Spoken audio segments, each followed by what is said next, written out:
Hey everyone, I'm back, and today we're going to be talking about Martha, Marcy, May, Marlene. And this movie came out in 2011, and it's directed by Sean Durkin, if I pronounced that correctly. And this is from the same director who went on to direct The Iron Claw much later in his career. And I really like that movie a lot. I would watch that again for sure. And this movie was his first feature film. I didn't really get much out of this movie. I liked some of the ideas that it had, and I was enjoying the slow pacing in the beginning. I was like, okay, this is kind of working for me, and I felt a little bit of a tension towards the beginning. I was like, okay, this is well done, and I was with it, and the acting's good.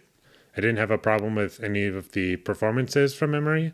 No one stood out as like, okay, you're kind of bad and really dragging this down, at least from memory. And they had a good cast, and the movie looked a little poor in one chase scene that was like in the beginning in terms of how it was shot. I was like, the way this is framed is not great. But I could forgive this because it's like the only action, I guess, scene in the movie.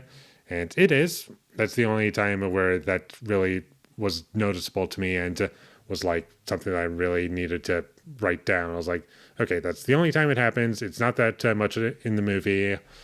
I can let it pass if the rest of the movie is decent, which I did not feel as though this movie was that great. It was very boring, very slow.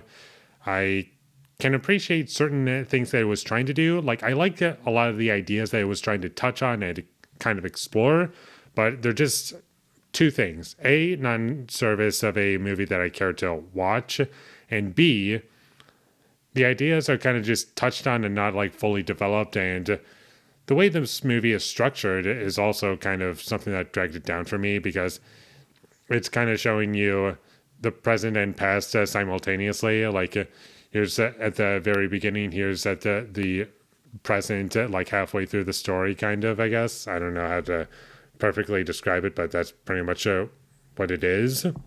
And it was honestly reminding me of the Blackcoat's daughter when that was going on. And when we were cutting back to the present day, it was just in a rich family's house. It was the main character's sister. But when we got to that point, I was honestly thinking of Funny Games when that happened. I was like, okay, this is Funny Games minus all the things that made Funny Games great. And Brady Corbet is in this movie.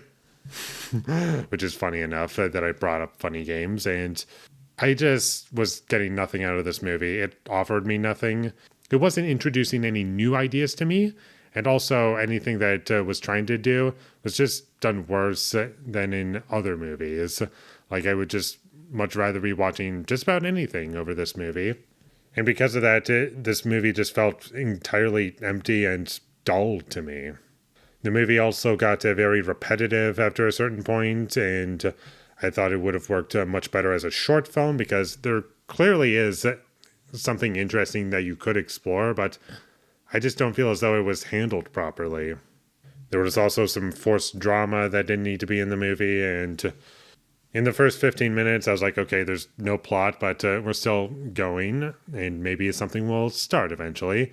Then 30 minutes into the movie, I was like, there's no conflict. It's like, that's pretty much the whole movie. It's just no plot, no conflict, just our main character kind of dealing with her past, and it's just not that interesting. And the things that were shown, it doesn't really properly develop things that you would want to see to make it interesting. And it just feels like I was wasting my time while watching this movie. I'll give it a little bit of credit, though. There wasn't any particular moment where I thought the music was dragging the movie down. I mostly just remember silence as far as music is concerned, but unfortunately it didn't make it great. Unfortunately, it wasn't in service of a movie that I really connected with. So, in the end, I don't need to see this movie again. I think I've seen too many bad movies or movies that I just don't connect with in a row, and I was just left kind of underwhelmed and bored by the end of it. So with all that being said, I'm going to give Martha, Marcy, May, Marlene a 3 out of 10.